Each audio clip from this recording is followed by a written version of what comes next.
The Infantry Revolution of the late Middle Ages is kind of a hot topic among armchair historians and academics alike. This is how the argument goes. In the late Middle Ages, infantry grew in importance to the detriment of heavy cavalry. By then, battles were increasingly won with pikes, longbows and arquebuses, instead of mounted knights with lances. This radically changed the way armies were structured, the argument continues, and as a result of that, the socio-political makeup and development of European polities changed lastingly. So, this infantry revolution supposedly had an incredible impact on European state-building processes, and the argument finally concludes it laid the foundation of Europe's conquest and colonization of many parts of the world. However, in public spaces such as YouTube, this whole debate seems to be more discussed in regards to tactics and fighting techniques than economics and politics. Consequently, much of the public discussion is about how and if the importance of knights changed after the high medieval ages. Likewise, topics such as the efficacy of the English longbow or the impact of pikes in the late Middle Ages are frequently the subject of discussions. All of that is controversial, to say the least, but it gets worse. These changes must be viewed in the broader military changes, such as the rise of gunpowder artillery between the 1420s and the 1530s, which is called Artillery Revolution. The decline of sieges between the 1420s and the 1530s, which, among many things, led to the resurgence of heavy cavalry in the later late Middle Ages. Lastly, all of these revolutions belong to a notion called military revolution. This video is not intended to argue one side or the other of the infantry revolution, but to provide a broad overview over both the debate and the military changes during the 14th and the 15th centuries. It explains how contemporary historiography quarrels over the infantry revolution. The Belgian historian Jan Frans Verbruggen characterizes what the traditional academic view was. Quote, "Medieval warfare in Europe was characterized by the dominant role of heavy cavalry." End quote. Today, this statement is controversial among medievalists. Many historians have pointed to battles such as Dunchepre in 1106, Bouvines in 1214, Dunbar in 1214, or Falkirk in 1298, where infantry supposedly played an important role. Other historians, such as Clifford J. Rogers, point to the same battles, saying that they were actually decided by a cavalry charge. So, the whole debate seems to be quite contradictory. Today, scholars like Rogers restrict the infantry revolution usually to the 14th and 15th century in Central and Western Europe, so pointing to the 30 Years' War or the Winged Hussars, as we've seen quite often, would be misleading. With that said, we will guide you through the main arguments. Let's start at the beginning.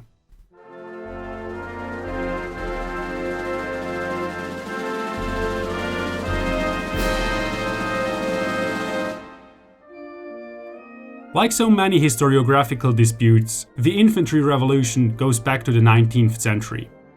In our case, it's the famous military historian Hans Delbrück, who in a nutshell asserted that medieval knights usually charged each other and then dueled in pairs, while the infantry was basically useless. In all fairness, the medieval sources overemphasized the role of knights, and Delbrück was one of the first to make such a large-scale study on military history. Basically, Delbrück simply followed the medieval sources and then came to the conclusion that medieval battles had no tactical thought to them. Delbrück's blind trust in the medieval sources may look naive nowadays, but it is important to remember that historians at the time saw the Middle Ages as a backward period between classical antiquity and the modern world. This view was influenced by arguably the most important intellectual movement of modernity, the Enlightenment. We nowadays have, of course, a much more refined and balanced view of the Middle Ages. Here, historians like Jan Frans Verbruggen come in. He pointed out that warfare in the Middle Ages was not chaotic. Heavy cavalry, for example, operated in small, coordinated contingents and regularly bested larger forces. These kinds of engagement required close order formation if they wanted to break through enemy infantry lines. Such cavalry formations were coordinated by horn signals, and at least from the 12th century onwards by flags and banners. According to Verbruggen, such combat maneuvers were relatively basic. They mostly consisted of charges, regrouping, or fake retreats. However, none of this is as easy as it sounds, and needs to be planned, exercised, and finally executed with precision. The German historian Volker Schmidtchen explains that all these things were actually drilled in knightly tournaments. In the early days, these were the so-called Buhurts, in which knights would fight each other in two battle lines. The jousting tournament with a small wall between the combatants only became popular in the 15th century. So, if we think about an infantry revolution, we've got to ask first just how important was cavalry to begin with, and to what extent did infantry actually gain significance? Cavalry was certainly important in high medieval battles. Traditionally, the argument goes as follows. In contrast to classical Roman and early medieval armies, the high medieval battlefields were dominated by knights with couched lances, which means that lances were fixed under their armpit. The rise of these heavily armored lancers is usually connected to the introduction of the stirrup and the adoption of longer saddles. Both of these innovations essentially allowed the rider to deal with the strong forces of impact better when attacking with a lance.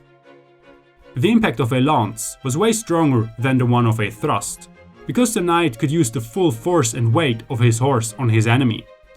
One expert on medieval warfare, Callie de Vries, affirms that the lance became the weapon for knights all over Western Europe. He points to chronicles, but also to an increasing number of medieval illustrations. In addition, horsemen became increasingly more armored. In the 10th century, an Ottonian knight could have looked like this. From the 11th century onwards, cavalrymen developed into an increasingly heavier force who could have looked like this.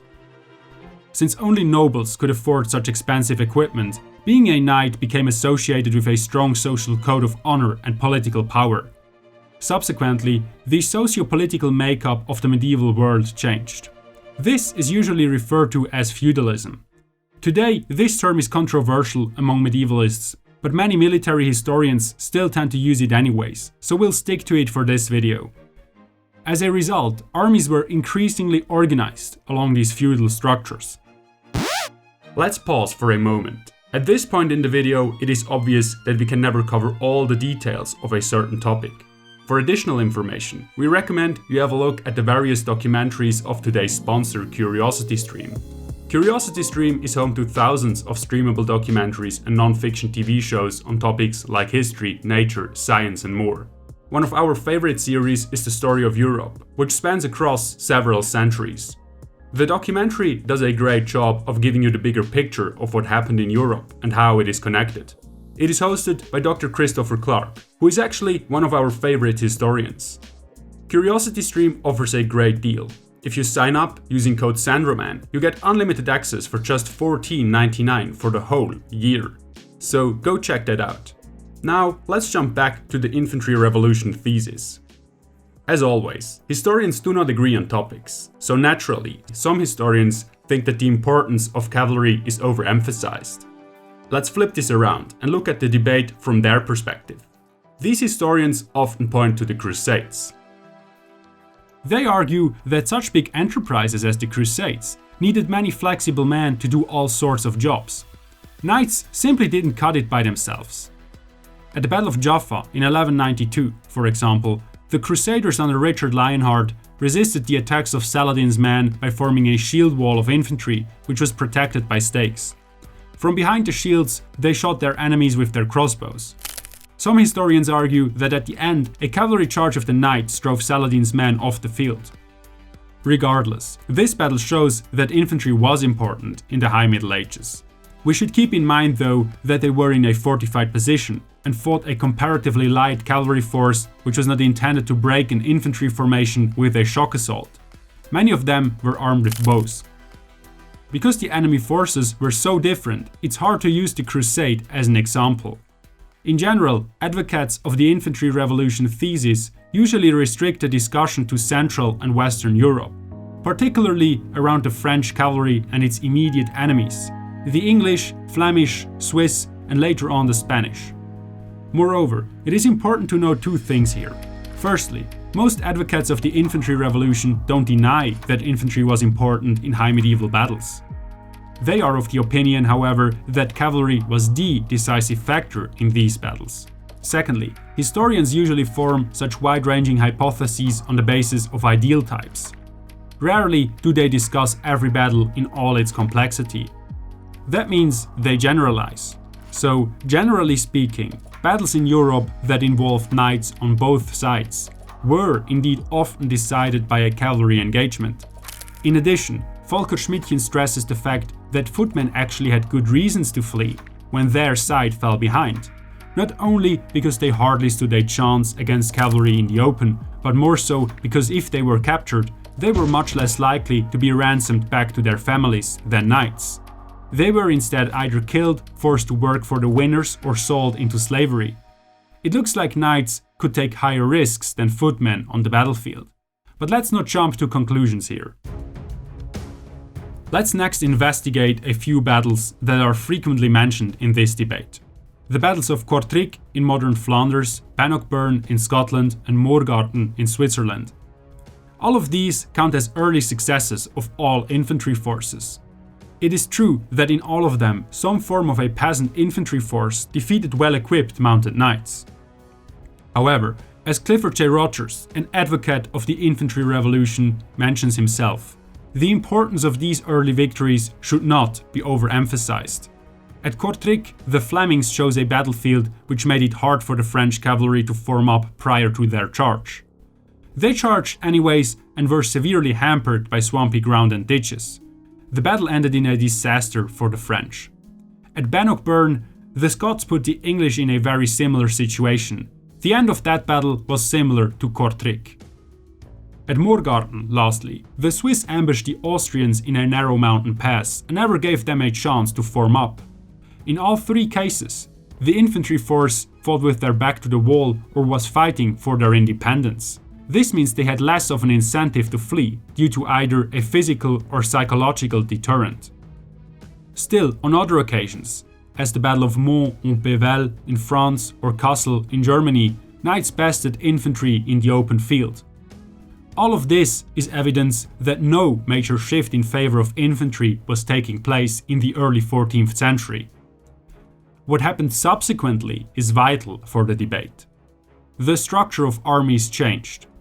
In general, high medieval armies, partly levied for each battle separately and relying on heavy knights for most of their punching power, were slowly replaced by armies formed of more professional soldiers who served over longer periods.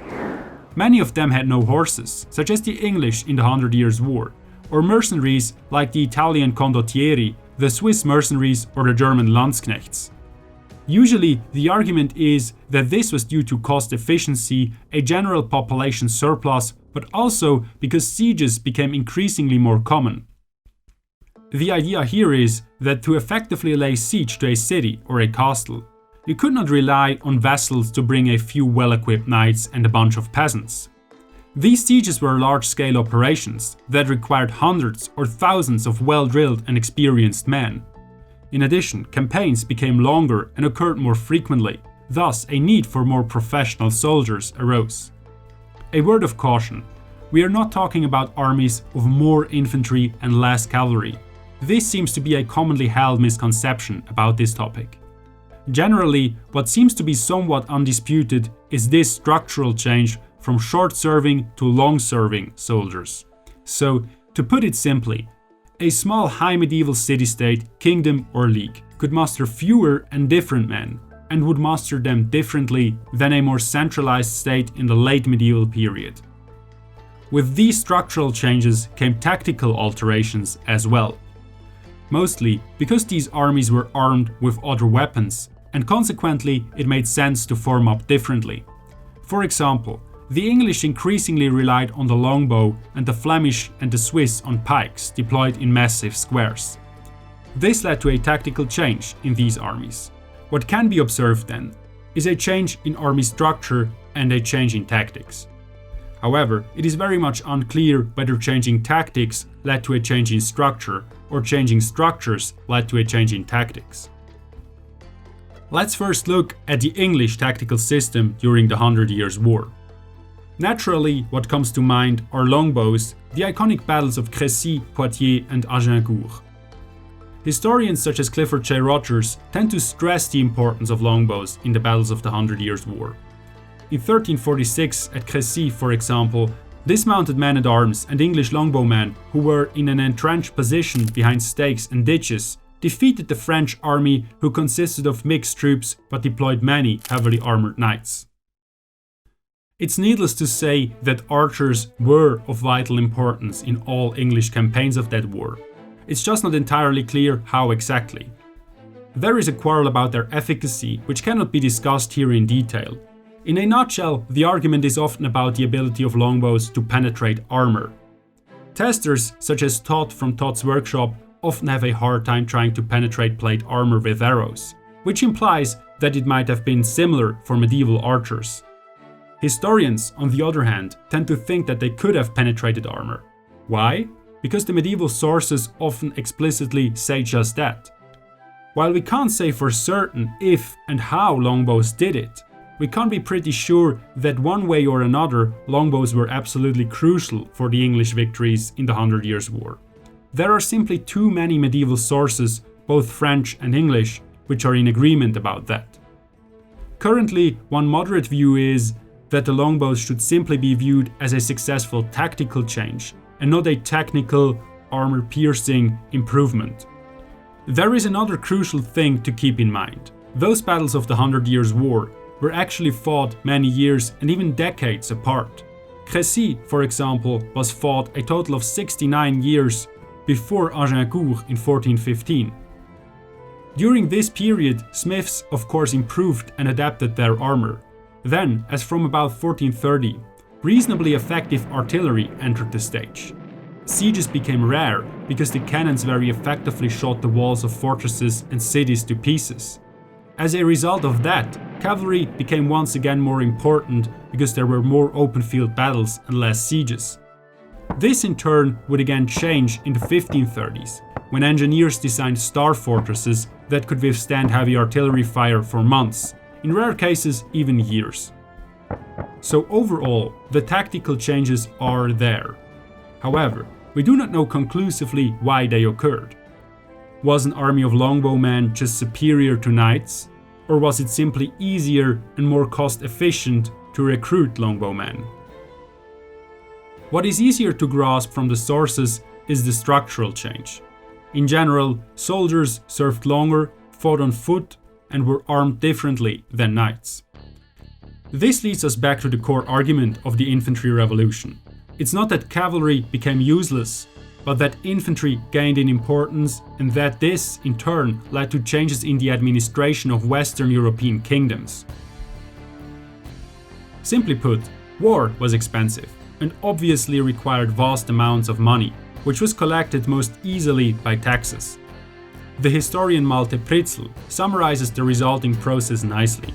Quote, "The kingdoms of England and France suddenly raised taxes regularly, something they had not done before.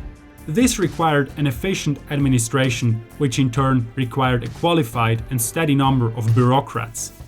This strengthened the one institution which controlled the administrations, the kingdom. The early modern state was created under the pressure of war efforts." End quote. This form of centralized taxation had far-reaching consequences for the nobles.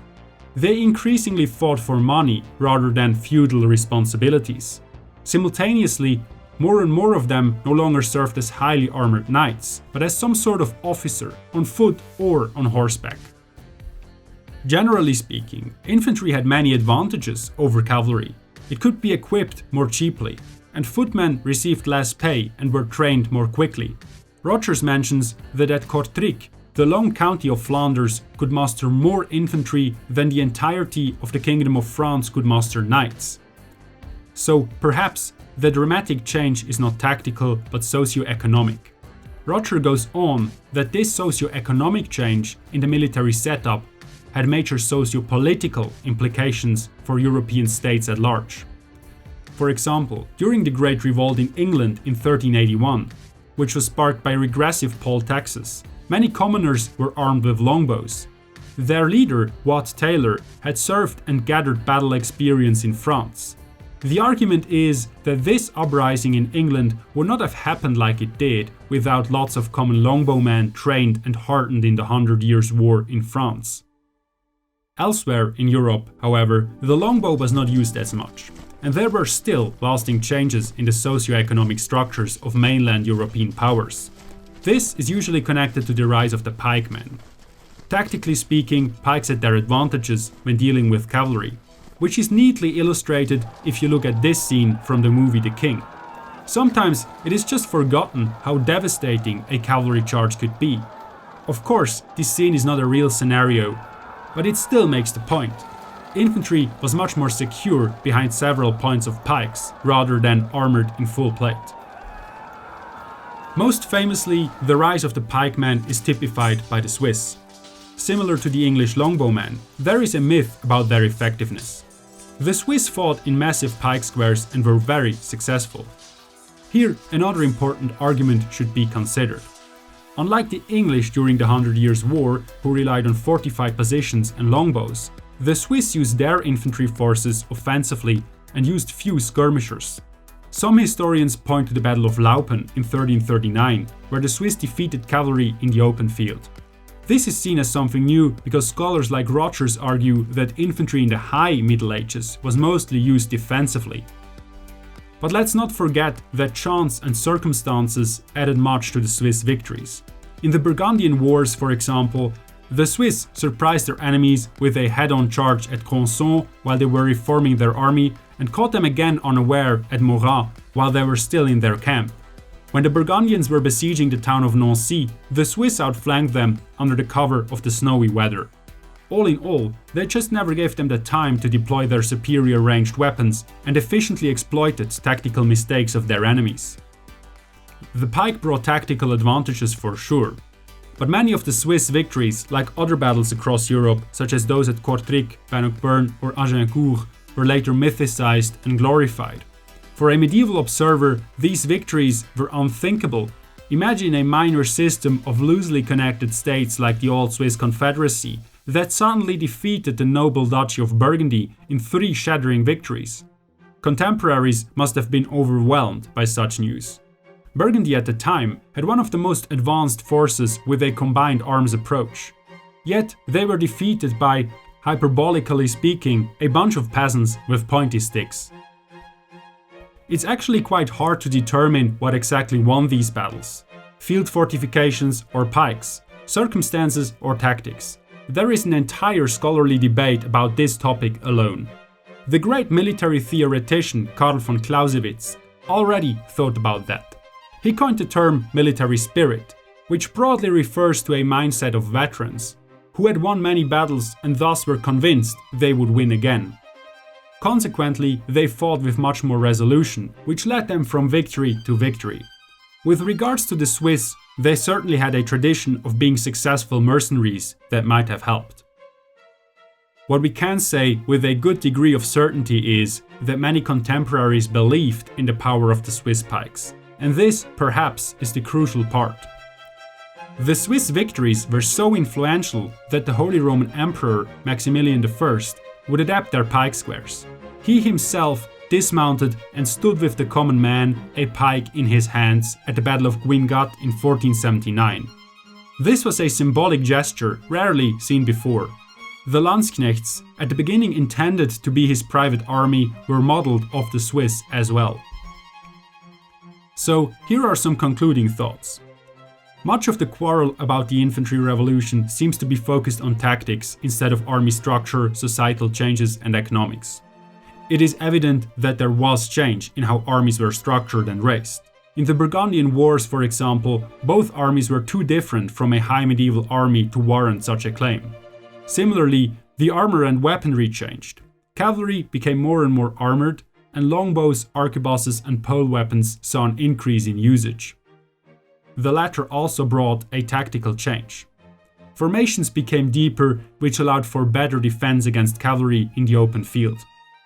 However, infantry did not suddenly best cavalry in every battle, but perhaps one could say that infantry challenged the dominance cavalry had retained in the High Middle Ages more successfully and more regularly. The essence of the whole debate, however, lies with the changing structure of armies. The argument is that somehow the change in warfare laid the foundation for a profound change in the socio-economic structure of European kingdoms. This, in turn, would change feudal kingdoms and decentralized governments, typified by leagues and city-states, to more centralized states. Here, a big problem with this particular historiographical debate becomes apparent. Tactics are merely an instrument in this discussion. The thesis itself is about an entirely different thing. So, quite ironically, in-depth analyses of actual tactics and fighting techniques tend to be rather rare in the scholarly literature. For us, some questions were never really answered. What was first? Did tactics cause a socio-political change? Or did a socio-political change and a surplus in population cause a change in tactics? Did the change in army structure lead to a centralization of power in Western Europe? Or was the change in army structure simply a consequence of centralization?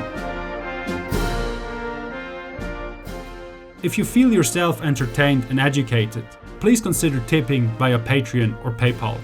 These videos take a lot of time and effort to create, and a small tip goes a long way in helping us running the channel.